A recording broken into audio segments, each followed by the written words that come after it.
नमस्कार दोस्तों। तो इस वीडियो में विगत वर्ष में जो आर में मैथ्स के प्रश्न पूछे गए हैं उसी का सॉल्यूशन है। और इससे पहले एक वीडियो अपलोड हो चुका था जिसमें 2010 से 13 तक आपने देख लिया है कौन से मैथ्स के क्वेश्चन आए थे। अब 2014 से 16 तक के जो मैथ्स के प्रश्न आए थे वो इस वीडियो में होगा। इसके बाद एक वीडियो और आएगा, वो कंप्लीट हो जाएगा। तो एक वीडियो अगर आपने नहीं देखा तो प्लेलिस्ट में है, आप जरूर देख लीजिए। देखिए, पहला प्रश्न है, बोल रहा है 2000 के 2/5 के 50% का 40% होगा। तो इस तरह के प्रश्नों में जितना जितना जैसे जैसे बोले हर स्टेप करते जाइए, आगे बढ़ते जाइए।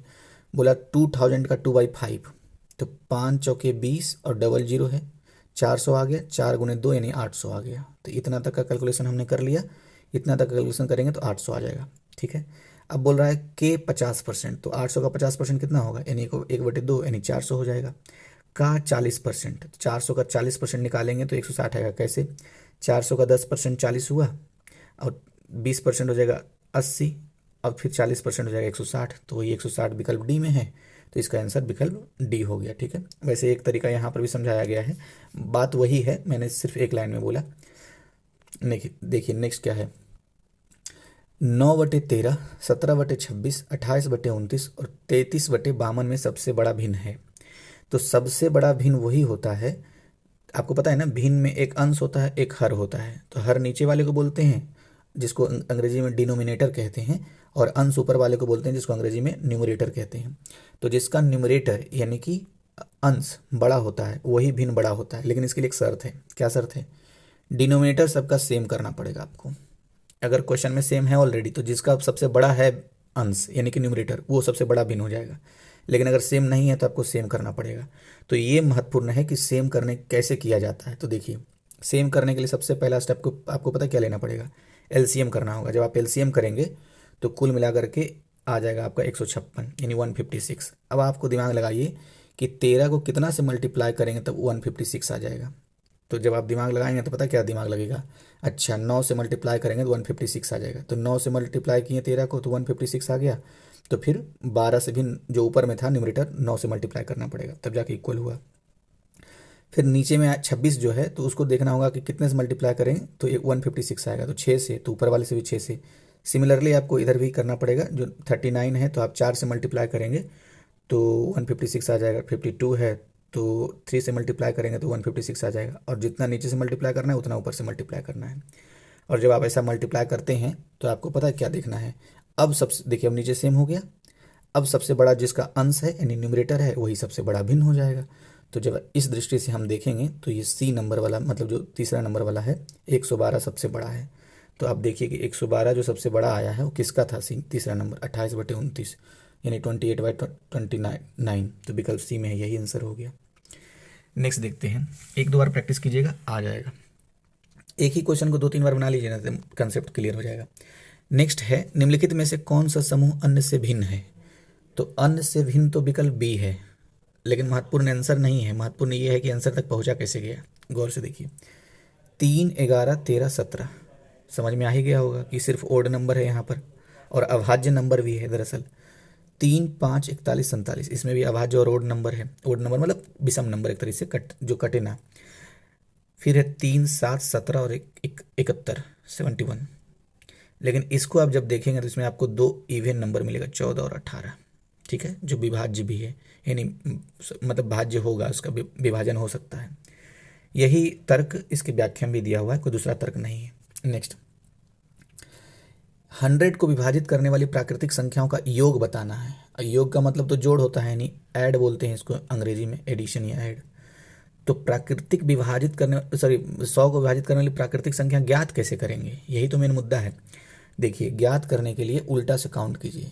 100 तो इसको मल्टीप्लाई करेगा ही, फिर 100 के बाद इसका आधा कर लीजिए, 50 तो मल्टीप्लाई करेगा ही। ठीक है, इसके बाद 25 मल्टीप्लाई करेगा ही। अब थोड़ा धीरे धीरे बढ़िए, अब देखेंगे तो 20 मल्टीप्लाई करेगा। फिर उसी तरीके से अब और जब आएंगे 20 के बाद 19 करेगा कि नहीं करेगा, 20 का ऐसे करके चेक करते रहेंगे। तो 20 के बाद सीधा आप 10 के पास पहुँचेंगे, 10 के बाद फिर 5 के बाद पहुँचेंगे, 5 के बाद फिर 4, 4, 2, 3, 1, इतने सारे नंबर जो हैं 100 को विभाजित कर रहे हैं। ठीक है, उल्टा से काउंट करना है, ये बात याद रखना है। अब ये सारे नंबर प्राकृतिक विभाजक हैं 100 के, सबको जोड़ दीजिए। जब जोड़ेंगे तो 217 आएगा, और यही 217 विकल्प डी में है, जो कि इसका आंसर है। ठीक है, नेक्स्ट देखिए, कह रहा है प्लस और डिवाइड, ये प्लस का साइन है, ये डिवाइड का साइन है। 2 और 5 को आपस में बदलते हुए ये इक्वेशन दिया हुआ है 8+4 × 5 + 2 - 3 का मान ज्ञात करना है, मतलब वैल्यू क्या है। तो बस एक्सचेंज करना है प्लस को डिवाइड में, 2 को 5 में, मतलब जहाँ 2 है वहाँ 5 लिखिए, जहाँ प्लस है वहाँ डिवाइड लिखिए, जहाँ डिवाइड है वहाँ प्लस लिखिए, ठीक है। जब आप ऐसा करेंगे इस इक्वेशन में तो आपको पता है क्या रूप दिखेगा, ये रूप दिखेगा, ये वाला। और ये रूप जब दिखेगा तो आपको बोर्ड मास तो याद आ ही रहा होगा, BODMAS मतलब क्या होता है, ब्रैकेट ऑफ मतलब मल्टीप्लाई, ऑफ वाला, और यहाँ डिवाइड, फिर ये मल्टीप्लाई, मल्टीप्लाई वाला ऐसा गुना वाला, एडिशन और सब्सट्रैक्शन सबसे लास्ट में करते हैं। देखिए तो पहले डिवाइड करेंगे यहाँ पर, तो 4 से 8 को डिवाइड करेंगे तो 2 मिलेगा, मिल गया यहाँ पर, ठीक है। अब 2 जैसे 2 लिख दीजिए। अब अब चूंकि ये कैलकुलेशन होगा मल्टीप्लिकेशन तभी ना प्लस होगा, क्योंकि पहले तो मल्टीप्लाई करना है, शर्त यही है। तो प्लस वाला भी जैसे वैसे रहने देंगे, अब डिवाइड वाला कर लेते हैं। तो 5 में से 3 माइनस हुआ तो 2 आ गया यहाँ पर, ठीक है। अब देखिए मल्टीप्लाई कीजिए पहले, क्योंकि बोर्ड मास के नियम से पहले मल्टीप्लाई होगा, प्लस माइनस दोनों इक्वेशन में है। तो 2 2 जब 4 हो गया, अब 2 यहाँ से ऐड हुआ तो यहाँ 6 बन गया, ठीक है। ये वाला बात जो माइनस प्लस पहले कैसे किए यही महत्वपूर्ण था यहाँ पर, मैं एक बार फिर से बोलता हूँ, वैसे आपको समझ में आ गया होगा लेकिन फिर भी मैं बोल देता हूँ। डिवाइड पहले हो गया तो आप मन में ये आना चाहिए कि प्लस काहे नहीं होगा, भाई प्लस कर देते हैं। तो प्लस इसलिए नहीं होगा क्योंकि मल्टीप्लाई का साइन यहाँ पर है, इसको पहले मल्टीप्लाई करना पड़ेगा तभी प्लस होगा, ठीक है। तो अब प्लस हुआ नहीं इस इक्वेशन में तो कोई बात नहीं, डिवाइड वाला कर देते हैं क्योंकि वो हो रहा है। तो ये 3 माइनस हो गया, 2 आ गया यहाँ पर। अब माइनस और प्लस दोनों है तो ये दोनों को मल्टीप्लाई कर दिए, अब प्लस है तो यहाँ पर अब 6 आ गया, ठीक है। नेक्स्ट देखते हैं। पूछ रहा है अनुक्रम पहचानना है, अनुक्रम में अगला पद क्या होगा ये बताना है दरअसल। तो देखिए इसमें ना पैटर्न पकड़ना होता है, आपको भी पता होगा। पैटर्न या तो रहेगा प्लस का या तो रहेगा माइनस का, ऐसे ही कुछ करके। तो इसमें जो पैटर्न है ना वो देखिएगा गौर से। तो एक्स, इसका जो पहला लेटर है, इसका जो पहला लेटर है वी, तो एक्स में से -2 करेंगे अनुक्रम तो यहाँ पर भी आएगा। उस तरह से बी को डी से अगर देखें तो +2 करते हैं तो आ जाता है। और जेड बाई का रिलेशन देखेंगे -1 करेंगे तो आ जाएगा, ठीक है। इसी तरह का रिलेशन देखिए यहाँ पर बनता है। तो आप देखेंगे, देखिए है ना, +2 बीच वाले का और -2 और लास्ट वाले का -1, सब का वही बन रहा है। और इस दृष्टि से जब आप देखेंगे तो आपको जो सही मिलेगा वो विकल्प बी मिलेगा। एक बार इसको बना लीजिएगा वीडियो देखने के बाद सारा, ठीक है, पूरा पूरा समझ लीजिए। नेक्स्ट है, यदि किसी आयताकार क्षेत्र की लंबाई 50% बढ़ा दी जाए तथा चौड़ाई 20% बढ़ा दी जाए तो उसका क्षेत्रफल हो जाएगा। देखिए ये बहुत ही आसान क्वेश्चन में से एक होता है। चुपचाप एक बना लीजिए आयताकार, ठीक है, आयत बन गया यानी रेक्टेंगल। अब हमें पता नहीं है कि कितना है, कोई बात नहीं, पहले मान लेते हैं कि 100 होगा लंबाई, और ये भी चौड़ाई नहीं पता है, कोई बात नहीं, 50% मान लेते हैं, मतलब 50 मान लेते हैं। तो अगर 100 और 50 अगर होता तो कुल मिलाकर के इसका एरिया कितना आ जाता। तो एरिया पता है कितना आता, दोनों को मल्टीप्लाई कर देते तो यहाँ पर आ जाता 5000। अगर मीटर है तो मीटर स्क्वायर, और क्योंकि एरिया स्क्वायर में यूनिट में होता है, और अगर किलोमीटर किलोमीटर स्क्वायर, ठीक है, तो मीटर स्क्वायर मान लीजिए। लेकिन बोला कि लंबाई में 50% बढ़ा देंगे, बढ़ा दीजिए। 100 का 50% करेंगे ना बढ़ा करके तो 150 आ जाएगा। और चौड़ाई में 20% बढ़ा देना है, तो 50 का 20% हम निकालेंगे तो 10 आएगा, और 10 जोड़ देंगे तो 60 आ जाएगा, ठीक है। यहाँ पर देखिए ये वाला पार्ट मैंने लिख दिया ऑलरेडी। तो 60 आ गया इसका 20% बढ़ाने पर। अब दोनों को ऐड कीजिए, मतलब मल्टीप्लाई कीजिए, क्योंकि एरिया मल्टीप्लाई करके निकलता है। तो 150 × 60 जब आप करेंगे तो पता कितना आएगा, 15 6 90, यानी कि 15 6 90, और डबल जीरो लगा दीजिए तो 9000 आ गया। मामला क्या बना, पहले आ रहा था 5000 और अभी आया 9000, ठीक है।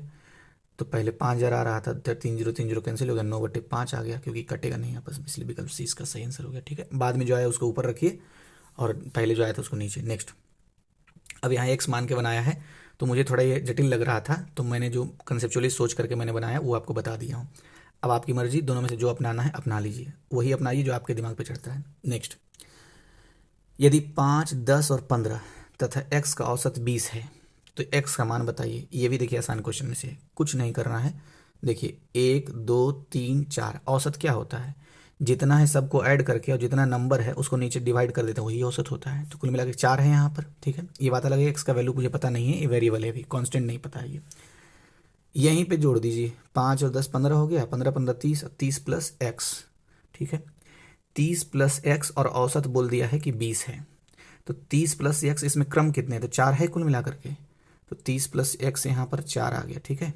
30 प्लस एक्स कट करते हैं इसको, देखिए यहाँ पे किया हुआ है। तो इस सब को ऐड कर दिया और नीचे में 4 कर दिया, यहाँ पर 20 कर दिया, ठीक है। तो 30 + x, और ये 4 क्या है, साइड चेंज, तो साइन चेंज। अभी मल्टीप्लाई में है तो क्या हो जाएगा ये, सॉरी अभी डिवाइड में है ना, नीचे वाला डिवाइड होता है तो डिवाइड वाला तो हाँ गुना में हो जाएगा। तो 20 × 4 यानी कि 80 आ गया, ठीक है। और यहाँ 30 + x हो गया। अब जब करेंगे साइड चेंज तो फिर साइन चेंज, तो 80 में से 30 माइनस करेंगे, क्योंकि अभी यहाँ पर कुछ नहीं तो प्लस का साइन है, तो साइड चेंज हुआ तो साइन चेंज प्लस का माइनस हो जाता है।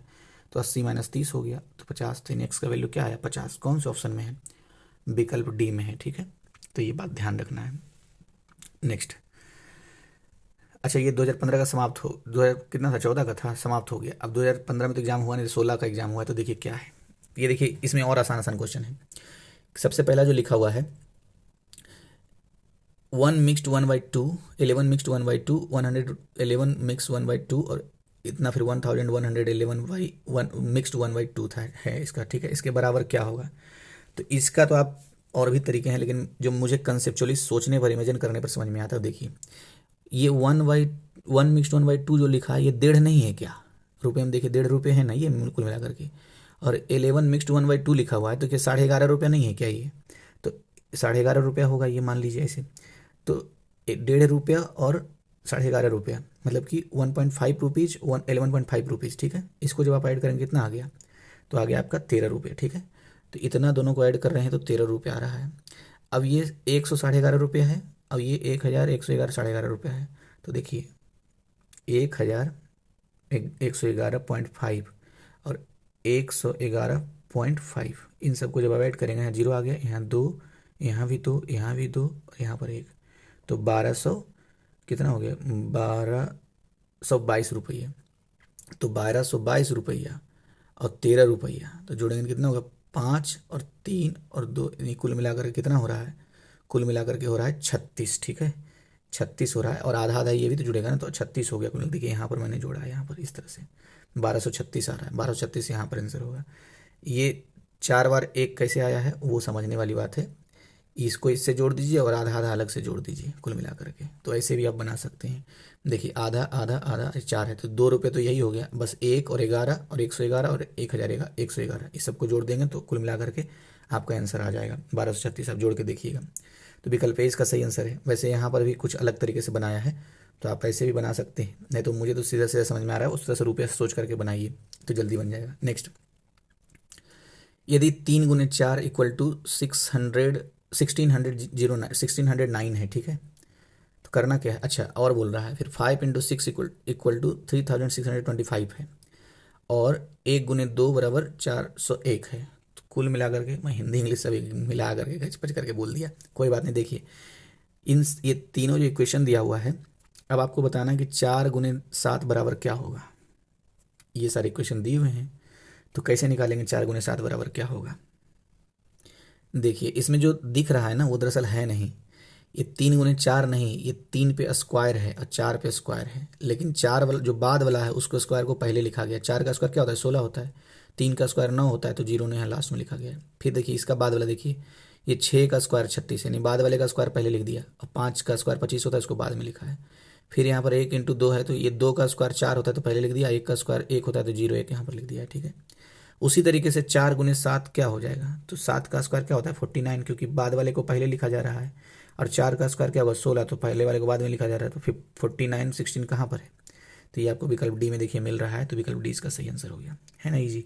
अब देखिए नेक्स्ट, एक सामान्य पासा 2 बार उछालने पर प्रायिकता की दोनों बार प्राप्त संख्याओं का योग 6 होगी। तो अब देखिए पूछ क्या रहा है, सामान्य जो पासा है उसको 2 बार अगर उछालते हैं तो प्रायिकता का मतलब प्रोबेबिलिटी कि दोनों बार प्राप्त संख्याओं का योग 6 हो, तो वो क्या, इसका इक्वेशन क्या होगा। तो देखिए ये थोड़ा सा जटिल क्वेश्चन है, अगर मतलब कंसेप्चुअली ये बातें नहीं याद आ रही तो कुल मिला करके देखिए, पासा का 2 बार उछाल रहे हैं, होता कितना है नंबर, एक तरीके से 5 ही तो होगा ना नंबर। एक मिनट, पासा में कुल 6 तक नंबर होता है, और 2 बार उछाल रहे हैं, तो एक बार 6 उछालें फिर एक बार 6 उछालें, तो 2 बार 6 उछालें, दोनों को मल्टीप्लाई कर दीजिए, तो 36 आने की संभावना है, 36 तरह का नंबर आने की संभावना है। लेकिन इसमें एक चीज़ और देखना होगा, या तो 1 5 आ सकता है, तो 5 1 आ सकता है, 2 4 आ सकता है, 4 2 आ सकता है, 3 3 आ सकता है, ऐसे ही कुछ आ सकता है ना। तो संख्याओं का जो योग होगा 6 के लिए प्रायिकता, वो कुल मिला के इतना आएगा कि 5 आ रहा है कुल मिला के 1 2 3 4 5, ये 5 तरह की प्रायिकता आ सकती है और कुल मिला के 36 है। तो 36 में 5 की प्रायिकता बनती है। इसको एक बार बनाइएगा देख करके, ये सॉल्यूशन देख करके, यही इसका तरीका है जो मुझे भी ठीक लगता है। ये प्रोबेबिलिटी जो क्लास 10 का चैप्टर है 9 का, उसी से है। ठीक है, नेक्स्ट देखते हैं। इसमें दो ही बात महत्वपूर्ण था, एक तो ये कि 2 बार उछाला गया और पासे में 6 नंबर होते हैं, तो 6 बार 6 6 2 बार उछाला गया है, तो प्रायिकता 6 को 6 से मल्टीप्लाई करेंगे 36, तो 36 तरह के नंबर आ सकते हैं। लेकिन 1 और 5 आ सकता है, हो सकता है, क्योंकि अपोजिट जो नंबर होता है ना वही तो आएगा। और फिर 5 इस तरह से ऐसे देखेंगे तो 5 ही तरह के नंबर आ सकते हैं, तो 5 तरह के कुल आ सकते हैं और है कुल 36। तो बस यही बात है। नेक्स्ट, यदि एक घन की प्रत्येक भुजा 10% कम कर दिया, देखिए फिर उसी तरह से आ गया, लेकिन अभी घन में आए पूछा है, तो उसका आयतन कितना कम हो जाएगा। तो घन में अगर मतलब भुजा में अगर 10% की कमी हो जाए तो आयतन में कुल मिला करके, अब देखिए सॉल्यूशन में लिखा 27.1% की कमी हो जाएगी। तो इसको कैसे सॉल्व करेंगे, कुछ नहीं, बस घन का जो भुजा होता है, जो जो फॉर्मूला है, पहले 100% मान लीजिए और उसी तरह से कैलकुलेट कर लीजिए, और फिर उसमें 10% कम कर देंगे, और यानी कि 90 आ जाएगा, तो 90 से फिर कैलकुलेट करके कर लीजिए, तो यही आएगा। वैसे तो यहाँ पर देखिए किस तरह से दिया हुआ है, ये अलग तरीके से बनाया एक्स मान करके, बस मैं अभी शायद सॉल्व नहीं किया हूँ शायद इसको, लेकिन मैं बता रहा हूँ वही आयत की तरह ही है। एक घन बनाइएगा इस तरीके से ऐसा, और उसको, घनी है ना ये, हाँ, तो एक घन बना करके पहले 100 मान लीजिए भुजा का, और फिर प्रत्येक भुजा आयतन कितना कम हो जाएगा। तो आयतन क्या होता है भुजा, ये घन का आयतन, उसी के फॉर्मूला पर लगा करके और फिर 90 पर करके देख लीजिएगा, जो आएगा वही इसका आंसर होगा। वैसे यहाँ पर एक्स मान करके बताया गया है। नेक्स्ट है, शैलेश उत्तर की ओर 4 किलोमीटर चलता है। तो देखिए मान लेते हैं, अच्छा ये शैलेश है, ऐसे रहते हैं ना, ऐसे बनाना होता है। तो उत्तर की ओर, उत्तर ऊपर वाला होता है जिसको नॉर्थ बोलते हैं, नीचे वाला साउथ होता है, इधर वेस्ट और इधर ईस्ट होता है। तो बस यही सारी बातें हैं। शैलेश उत्तर की ओर 4 किलोमीटर चलता है, ठीक है, कोई बात नहीं, उत्तर की ओर 4 किलोमीटर चलेगा। वह बाएं मुड़ता है, तो बाएं मुड़ने का मतलब देखिए क्या होगा। अब समझ लीजिए कि मान लीजिए यहाँ पर है 4 किलोमीटर उत्तर चला, बाएं का मतलब वही हाथ जिस हाथ से हम लोग नहीं खाते हैं, तो जिस हाथ से नहीं खाते हैं तो मतलब इधर वाला हाथ है। तो इसका 6 किलोमीटर चला है, ठीक है। क्वेश्चन में लिखा हुआ है यहाँ पे कि बाएं ओर मुड़ता है, बाएं मतलब वो जिधर से नहीं खाया जाता है, खान सामान्य रूप से बहुत लोग लेफ्टी भी होते हैं, मतलब लेफ्टी भी खाते हैं। तो 6 किलोमीटर चला, तो देखिए 6 किलोमीटर यहाँ चला है। फिर बोलता है कि फिर उत्तर की दिशा में, मतलब अपना वेस्ट में चला एक तरीके से, पुनः वह दाएं ओर मुड़ता है। तो जब यहाँ पर खड़ा हो जाएगा शैलेश, तो इसका दायां वही होगा जिस हाथ से वो खाता है। तो 4 किलोमीटर चला है, तो 4 किलोमीटर चल गया, देखिए लिखा 4 किलोमीटर चलता है। प्रारंभिक बिंदु से कितनी दूर है, तो गौर से देखिए, ये थोड़ा जटिल क्वेश्चन होता है, कन्फ्यूजन हो जाता है। चला था यहाँ से, ये इसका बन गया फिगर, ठीक है। प्रारंभिक बिंदु से कितनी दूरी पर है, तो ऐसे देखेंगे ना, कुल मिलाकर के, कुल मिला के ये वाला दूरी मुझे निकालना है। अब गौर से देखिए, तो एक त्रिभुज बना है, ठीक है, ये यहाँ यहाँ देखो बिंदु बिंदु है ना, इधर से लगेगा, कैसे पाइथागोरस थ्योरम लगाऊं, क्योंकि पाइथागोरस थ्योरम से लगेगा। लेकिन गौर से देखिए, देखिए यहाँ पर से ये बन रहा है ऐसे, हाँ कैसे, जब ये 6 है तो ये भी यहाँ तक 6 हो जाएगा, और ये 4 है तो यहाँ से यहाँ तक 4 हो जाएगा। तो कुल मिलाकर के ये वाला जो पार्ट बना है ये कुल मिला के 8 हो गया, और ये वाला जो पार्ट बना है ये 6 हो गया। तो प्रमेय निकालने के लिए, मतलब पाइथागोरस थ्योरम लगाने के लिए इतना ही तो काफ़ी है। तो आपको पता ही है कि पाइथागोरस थ्योरम जब लगाएंगे तो ये दोनों का स्क्वायर कर देंगे, और अंडर रूट में जो आएगा, तो वही यहाँ पर किया है, एक्स भी डब्ल्यू स्क्वायर किया है, मतलब कुल मिलाकर के भी डब्ल्यू और एक्स एक्स ये माना है। आप कुछ मत कीजिए, बस दोनों का स्क्वायर कर दीजिए। तो 6 और 8 का स्क्वायर करेंगे अंडर रूट में, तो ये आपको आ जाएगा, और फिर इसको जब जोड़ेंगे तो इतना अंडर रूट आएगा। ये किसका स्क्वायर है, जिसका स्क्वायर है उसको निकाल दीजिए बाहर, 10 का है, 10 किलोमीटर आंसर विकल्प डी में, यही इसका आंसर हो गया। ये क्वेश्चन बड़ा महत्वपूर्ण है, ऐसे सामान्य रहता है, लेकिन इस तरह का जो फॉर्मेशन है ना वो थोड़ा महत्वपूर्ण है, तो इसको देख लीजिएगा एक दो बार और 10 सेकंड पीछे करके। नेक्स्ट है, दो संख्याओं का योग 10 तथा उनके वर्गों का अंतर 40 है, तो दोनों में बड़ी संख्या कौन सी है। अरे ये तो ऑप्शन सही बन जाएगा। देखिए जो भी संख्या बोला, दो संख्याओं का योग 10 है, उनके वर्गों का अंतर 40 है, तो दोनों में बड़ी संख्या कौन सी है। तो जो भी होगा इसी ऑप्शन में ही तो होगा ना। तो योग तो 10 है, तो मान लेते हैं, देखिए पहला अगर 5 मानते हैं, ठीक है, फिर तो दूसरा भी तो 5 ही मानना पड़ेगा, क्योंकि योग 10 बोला है। लेकिन ये मानने की ज़रूरत ही नहीं है, अगर आपका प्रैक्टिस रहेगा तो नहीं मानेंगे। पता है क्यों, क्योंकि बोल रहा है बड़ी संख्या कौन है। तो इतना मूर्ख थोड़ी है कि हाँ आदमी सोच रहेगा बड़ी, दोनों तो बराबर 5 5 ही हो गया, तो बड़ी संख्या कैसे निर्धारित होगा। इसका मतलब कम से कम ये तो नहीं है, अब 5 से आगे बढ़ना होगा। कैसे उल्लू बनाता है सामान्य तरीके से भी। तो देखिए 5 से आगे जब बढ़ेंगे तो 7 मिल रहा है, तो अगर एक को मान लेते हैं 7 तो दूसरा को कितना मानना पड़ेगा 30। क्यों ऐसा मैंने माना, बोल रहा है दो संख्याओं का योग 10 है, तो कोई बात नहीं मांगते हैं। अब उनके वर्गों का अंतर 40 है, तो इसका वर्ग कितना होता है 49, और इसका वर्ग क्या होता है 9। इन दोनों को माइनस करें कितना आएगा 40। यही तो बोल रहा था, ऑप्शन बी हो गया, आगे देखने की ज़रूरत ही नहीं है, मैंने यहाँ सॉल्व करके दिखा दिया है। अब ये देखिए मैंने यहाँ दिखाया है, तो इसका अंतर वैसे भी 0 है, तो ऐसे भी नहीं हम लेंगे, लेकिन फिर भी एक बात इतना कैलकुलेट करने से पहले ही सोच लीजिएगा कि दोनों बराबर है तो बड़ा कैसे कोई हो सकता है। तो बस यही बाई ऑप्शन ये बनने वाला है, ठीक है। कोशिश ये कीजिए जब भी मैथ सीखिए तो मतलब मेरे विचार से, वैसे आप अपने तरीके से जैसे चल रहे हैं वैसे चलिएगा, चूँकि बोल रहा हूँ तो लगा के बोल दूँ, तो जैसे बाई ऑप्शन से कितने ज़्यादा क्वेश्चन बन सकते हैं ये कोशिश करना चाहिए। वैसे आप देखिए इतना सारा क्या क्या मान के बनाया है, मेरे तो पल्ले ही ना पड़े ऐसा वाला। अब देखिए लेकिन कुछ लोग का बन जाता है, ऐसे समझ में आ जाता है। क्या लिखा हुआ है, एक धन ए बी सी और डी में इस प्रकार बांटा गया है कि ए और बी 3/3 3:5 है, तो 4 है, तो ए बी का 3:5 है, बी सी का 6:7 है, ठीक है, 6:7। सी डी का कितना है 8:9 है, ठीक है। करना क्या है, ए डी को प्राप्त होने वाले भागों का अनुपात निकालना है। तो अलग अलग दिया है लेकिन ए डी का हमें निकालना है, दे दिया है इसका इसका इसका इसका और इसका इसका, लेकिन हमें निकालना है इसका और इसका। कैसे निकालेंगे, इसका सॉल्यूशन शानदार तरीके से है। देखिए सबको वाई करके ऐसे लिख दिया है, a/b 3/5 दिया है, सब क्वेश्चन के अनुसार अभी सेट किया है खाली। c/d 8:9 है, ठीक है, मतलब 8/9 है। अब ये सबको एक साइड कर दिया, अब इसको मल्टीप्लाई कर दिया, एक साइड कर दिया, इसको नंबर को भी कांस्टेंट को भी वेरिएबल को, सी कट गया, बी भी कट गया इधर, यानी ए डी बच गया है। तो उसी तरह से इसको भी काटेंगे। ये कैसे कटेगा, कैसे कटेगा, यहाँ 3 2 जा, अच्छा चलिए जैसे मैंने काटा है ऐसे पेन से वैसे ही काट देता हूँ। ये 3 2 जा हो जाता है 6, और यहाँ 3 3 जा हो जाता है 9, तो यहाँ 3 बचा, तो 3 3 ये कैंसिल हो गया, ठीक है। अब बचा ऊपर में 2, अब नीचे से कुछ कट ही नहीं रहा है, तो जब 2 बचा तो ऊपर में कितना हो गया 16 हो जाएगा, और नीचे में 7 बचे 35, तो यहाँ पर 35 हो जाएगा, ऊपर में 16 हो जाएगा, ठीक है। तो ए डी का कितना हो जाएगा 16:35, तो यही देखिए आंसर आया है बेस्ट, ठीक है। तो ये आपका दोनों साल का कंप्लीट हो गया, मतलब 16 तक कंप्लीट। एक वीडियो और आएगा, तो एक वीडियो छोटा सा ही वीडियो आएगा, क्वेश्चन कम है मैथ वाले, उसके बाद फिर रीजनिंग वाला भी अपलोड कर दूँगा, ठीक है। वीडियो कैसा लगा जरूर बताइएगा। और हाँ, अगर आपने सब्सक्राइब कर लिया तो थैंक यू दिल से, नहीं किया है तो प्लीज़ सब्सक्राइब कर लीजिएगा। आपको दिक्कत होता है नोटिफिकेशन ऑफ कर लीजिए, कोई प्रॉब्लम नहीं, बस सब्सक्राइबर मुझे मार्च तक 1000 मतलब पूरा करने हैं, नहीं तो चैनल जाएगा बंद हो। तो थैंक यू आपको।